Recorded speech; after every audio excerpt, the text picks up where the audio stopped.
On va prier.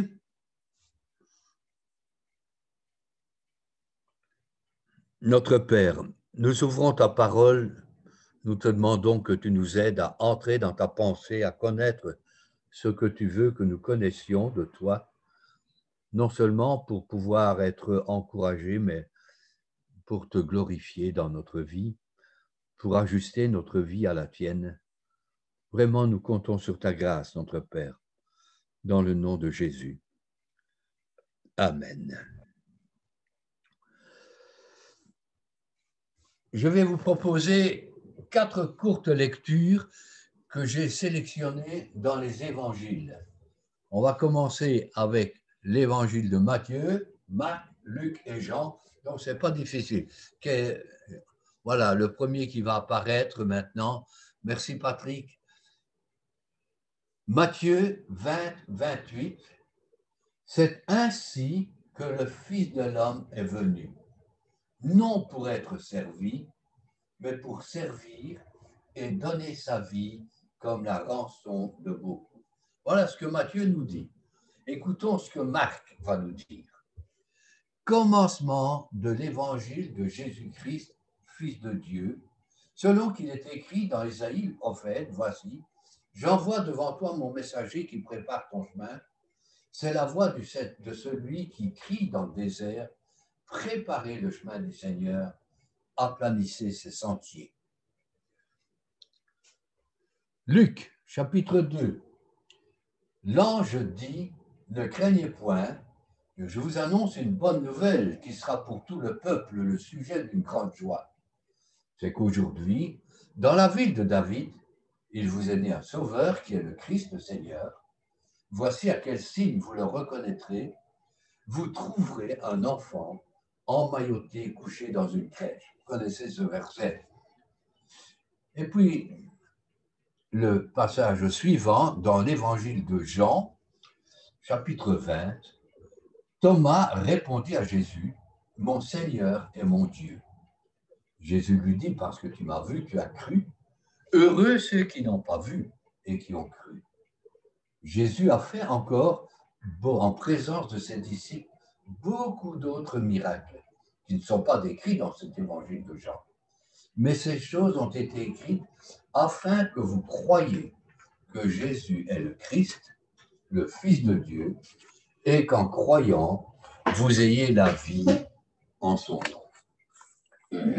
Voilà 4 lectures, 4 évangiles, mais je me permets de recommencer, de revenir avec ce qui a été lu tout d'abord, l'évangile de Jean. Vous vous souvenez tantôt, Claudette, Jean-Siane et André ont lu un extrait d'un miracle de Jésus. Miracle que vous connaissez, un des 7 miracles rapportés par l'évangile de Jean, dont le but est de nous rappeler la divinité de Jésus, la vie, la lumière. Si vous vous souvenez, quand il est question de cette guérison, les pharisiens accrochent cet homme qui vient d'être guéri. Et ils lui posent la question, qui t'a guéri? Et quelle est sa réponse? L'homme qu'on appelle ou qui s'appelle Jésus. C'est sa première réaction. L'homme qui s'appelle Jésus. Pour la petite histoire, Alfred Kuhn, que vous connaissez, a écrit un livre avec comme titre L'homme qui s'appelle Jésus. Et il met en avant l'humanité de Jésus.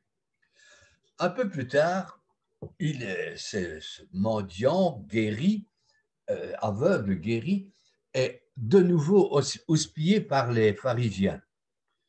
Et il dit, qui dis-tu qui est Jésus?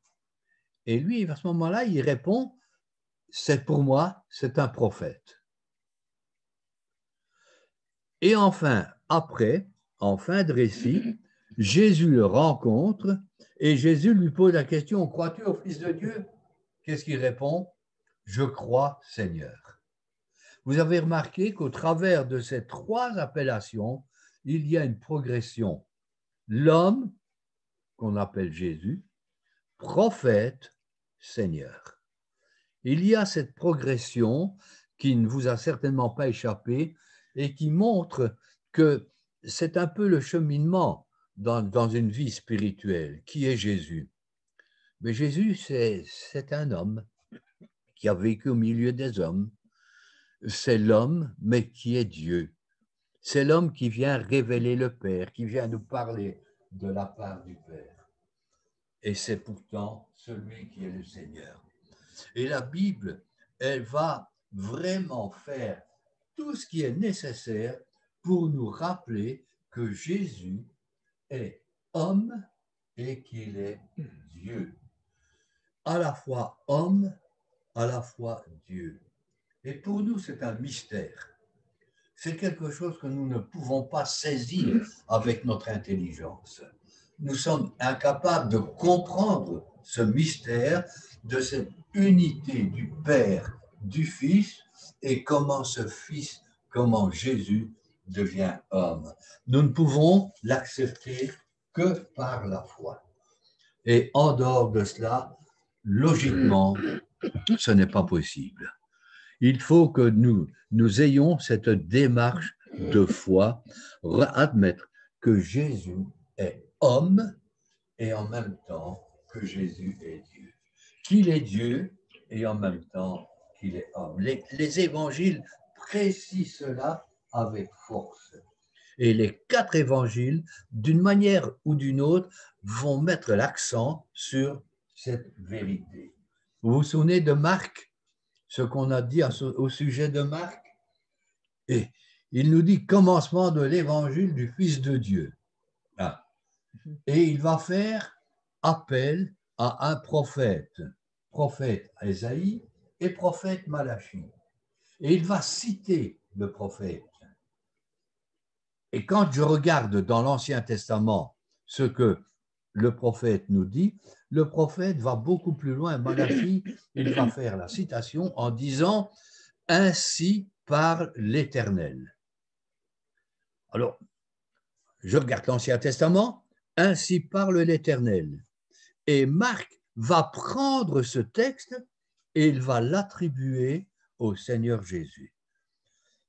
Pour lui, Jésus est l'Éternel. Pour lui, Jésus est Dieu. Et si nous sommes en but avec cela, nous devons bien comprendre que où Marc a voulu tromper tout le monde, et il a voulu tromper tous les Juifs, il a voulu tromper toute l'humanité, l'évangile de Marc alors est une vaste blague. Ou alors c'est véritablement la parole de Dieu qui rappelle Jésus est Dieu. Fils de Dieu, mais ainsi parle l'Éternel. Il est l'Éternel. Je regarde l'évangile de Jean. Jean va nous parler de Jésus. Il va nous dire que Jésus a eu faim. Il va nous dire que Jésus a été fatigué. Il va nous dire que Jésus a eu soif. Il va montrer l'humanité de Jésus, mais l'apothéose, c'est par Thomas qu'on l'apprend, mon Seigneur et mon Dieu. Et ces choses ont été écrites afin que vous sachiez et que vous croyiez que Jésus est le Fils de Dieu, que Jésus est Dieu qui se fait homme. C'est le message de l'évangile de Jean. Je pense au 3e évangile, Luc. Quand Luc écrit, il va nous donner ce message des anges au berger. Je vous annonce une bonne nouvelle. C'est quoi l'évangile? Il vous est né un sauveur qui est le Christ, le Seigneur. Ah, il met bien l'accent sur la divinité de Jésus. Et en même temps, qu'est-ce qu'il dit? Vous trouverez un enfant. Au travers d'un message extraordinairement bref, nous avons de la part des anges à la fois le message de la divinité de Jésus et le message de son humanité. Vous trouverez un enfant emmailloté et couché dans une crèche. La naissance de Jésus d'une vierge ne peut provenir que de l'œuvre de Dieu et de la puissance de Dieu. Le Saint-Esprit te couvrira de son ombre. Et là, c'est le mystère de l'incarnation devant lequel nous ne pouvons que reconnaître et adorer celui qui en est l'auteur. Matthieu va nous montrer la divinité de Jésus. Au travers de ces lignes, il va nous dire, oui, Jésus est Dieu. Mais en même temps, il va nous rappeler l'humanité de Jésus. Cette humanité, Matthieu, chapitre 1er, généalogie de Jésus. Dieu n'a pas besoin d'une généalogie, mais Jésus est homme. Il vient d'une lignée humaine. Et un des titres que Jésus va se donner, c'est le titre de Fils de l'homme. Ce n'est pas sans raison qu'on retrouve cette expression dans les évangiles. Savez-vous que l'expression Fils de l'homme revient plus de 80 fois dans les évangiles? C'est incroyable, n'est-ce pas? Fils de l'homme. C'est une expression qui trouve son origine dans le livre du prophète Daniel. La vision de Daniel, c'est « Je vis quelqu'un qui ressemblait à un fils d'homme ». C'est Daniel, le chapitre 7, qui nous rappelle. Jésus a souvent employé cette expression « fils de l'homme ». Et comme homme, Jésus a connu exactement ce que vous et moi, nous connaissons. C'est vrai que, et là je reviens sur le livre d'Alfred Kuhn, qui a fait un travail extraordinaire sur l'humanité de Jésus. Et vous avez probablement peut-être déjà lu ce livre. Si vous ne l'avez pas encore lu, je vous le recommande. Il va nous parler de Jésus qui est l'initiateur de la joie. Et Jésus était quelqu'un de joyeux. Jésus était quelqu'un qui était enthousiaste.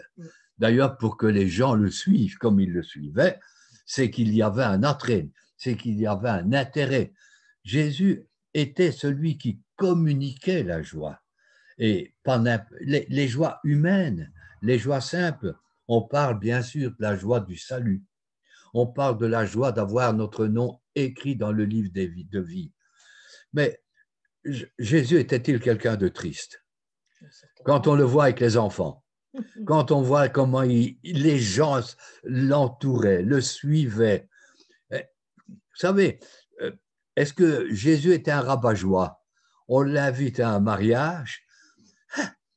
Tant pis pour les anti-alcooliques, il commence par faire plusieurs centaines de litres de vin et pas de la piquette avec de l'eau. Ça devait être formidable d'être avec lui.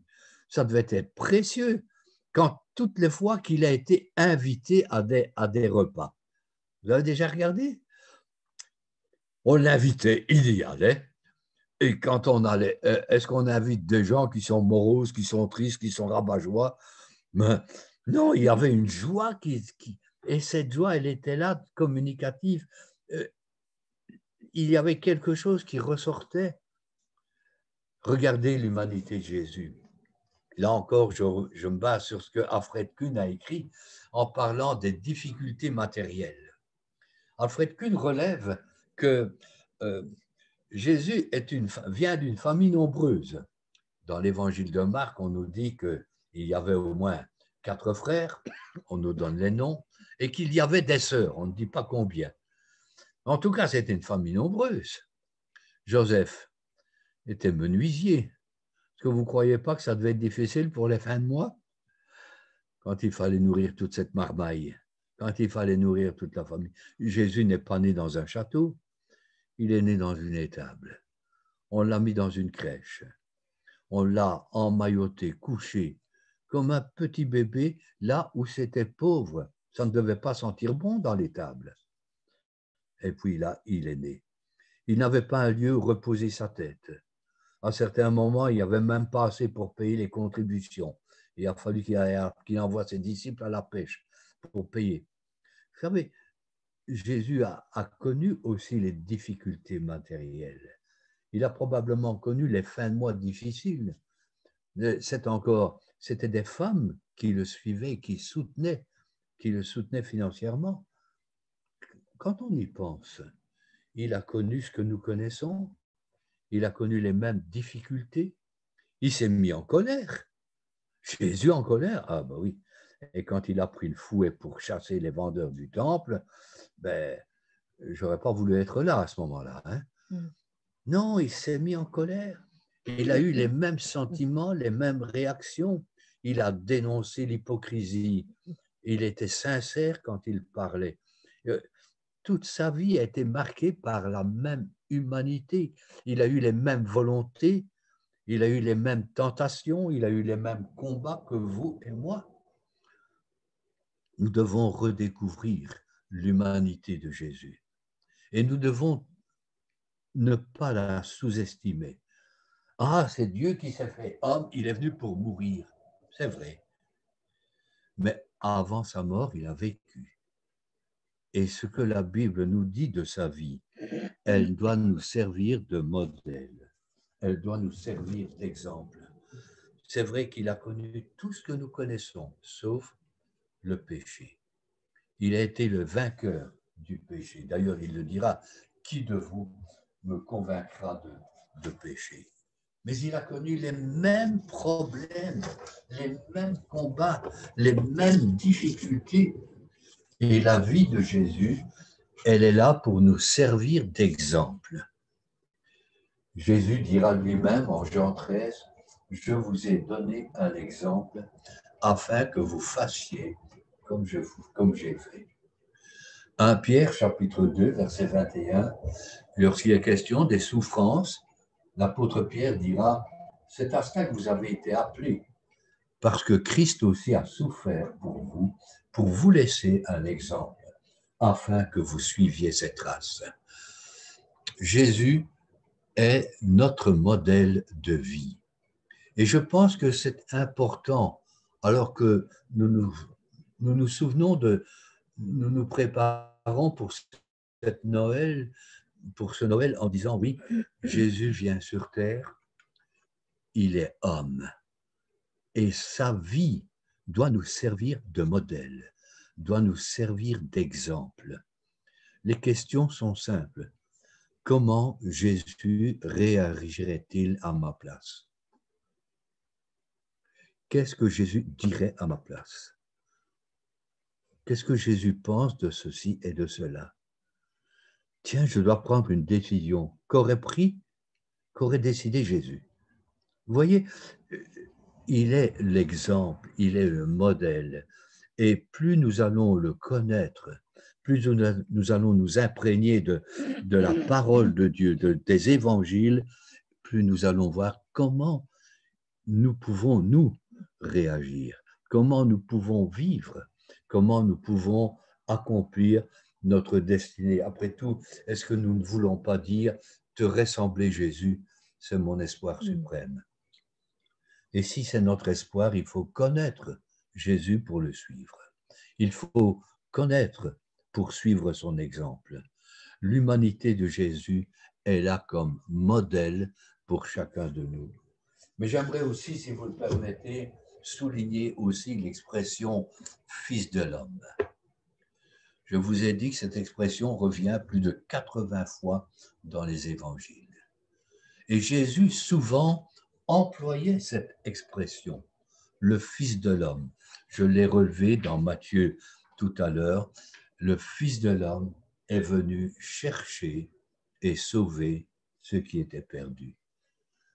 Pourquoi est cette expression dans la bouche de Jésus? Il me semble que nous pouvons dégager 3 pistes de réflexion. La première piste de réflexion, c'est nous souvenir de son abaissement, de son humiliation. Le Fils de l'homme, il s'est dépouillé lui-même, prenant une forme de serviteur pour devenir semblable aux hommes.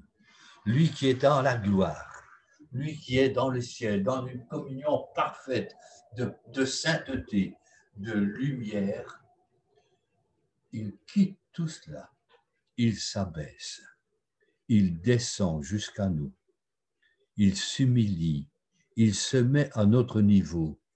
J'ai déjà dit, Un des tests que nous pouvons faire, c'est de prendre un enfant de 3 ans ou de 5 ans.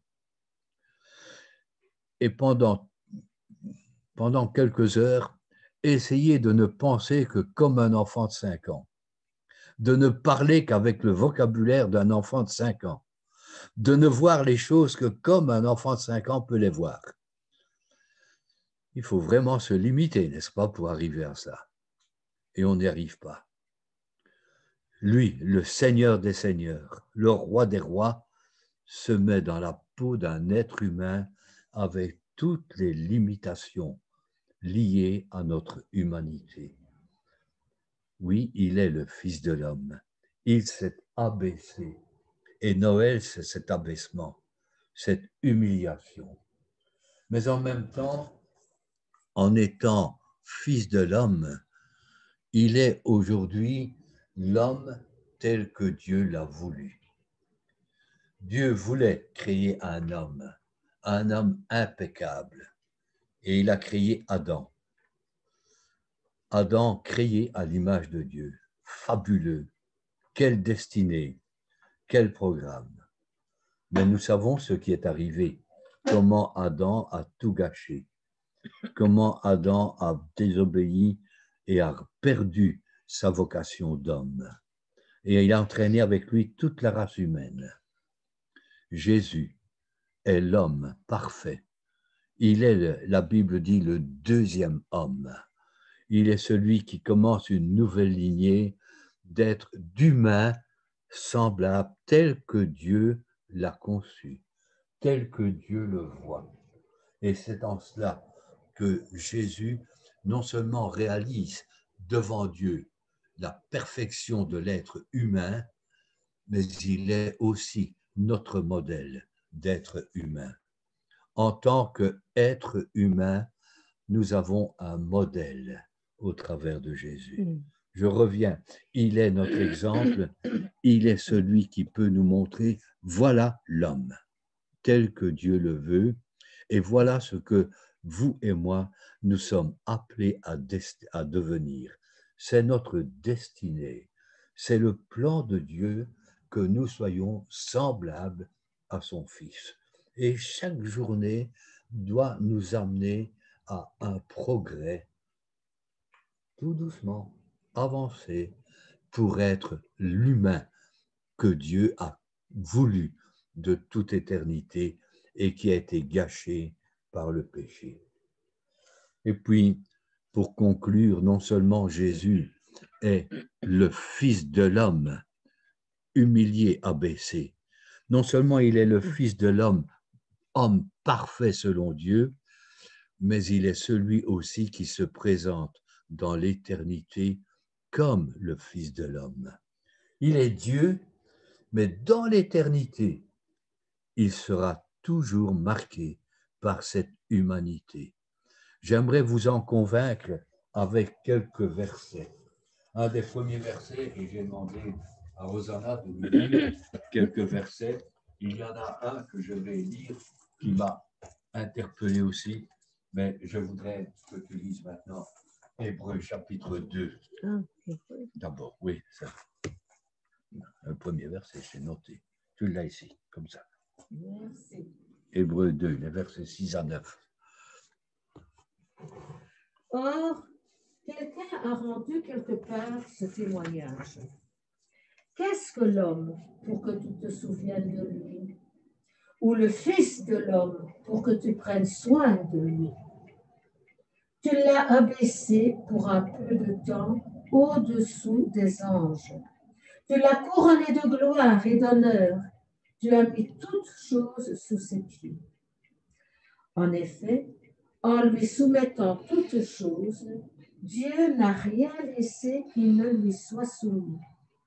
Cependant, nous ne voyons pas encore maintenant que toutes choses lui soient soumises. Merci.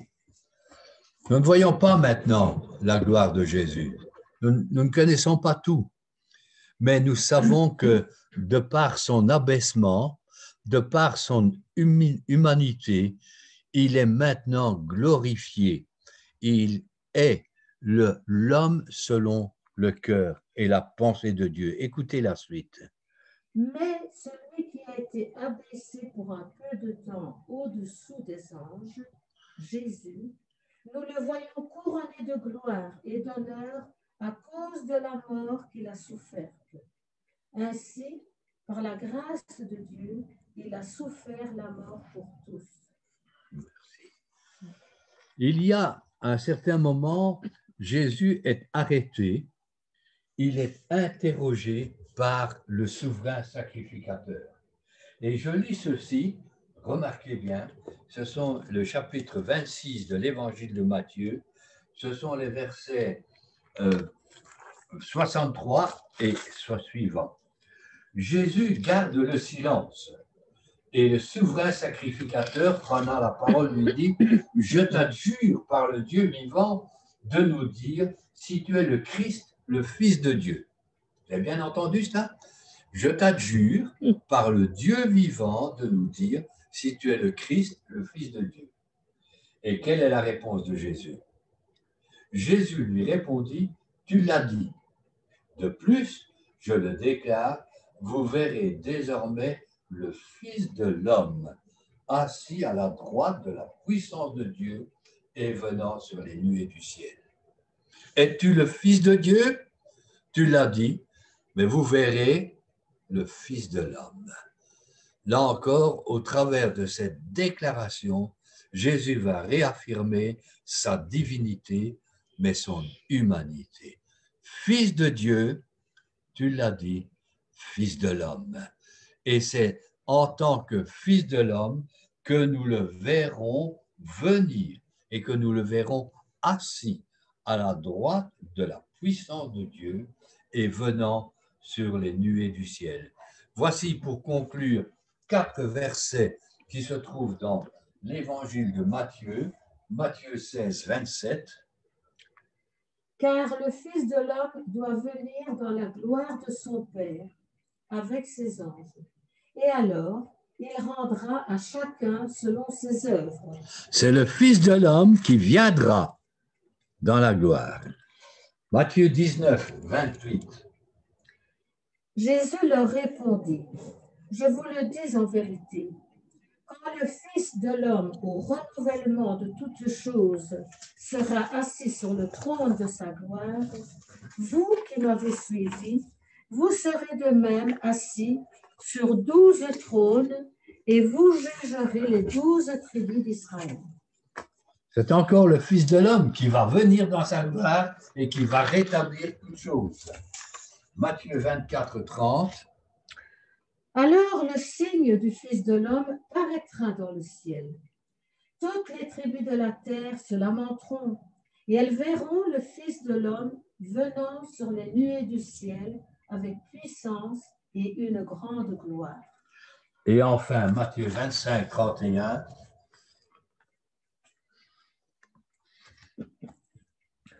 Lorsque le Fils de l'homme viendra dans sa gloire avec tous les anges, il s'assiera sur le trône de sa gloire. Nous avons cette promesse que la divinité de Jésus est manifeste et elle ne se discute pas. Il est Dieu, mais ce Dieu se fait homme et il reste Fils de l'homme jusque dans l'éternité. Et c'est en tant qu'humain, dans son abaissement, que nous le voyons, que nous l'adorons, que nous le suivons, pour que nous puissions être avec lui pour l'éternité. Il me semble que ce Noël peut être quelque chose de précieux dans nos vies, dans nos cœurs, en connaissant l'humanité et la divinité de Jésus. Alors que cette période de l'Avent nous prépare pour cela et que nous soyons encouragés dans notre foi.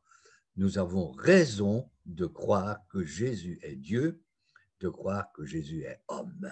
Nous avons raison de le suivre, alors que aujourd'hui, tant de choses sont bouleversées autour de nous. On reste accroché à cela. Que Dieu nous aide.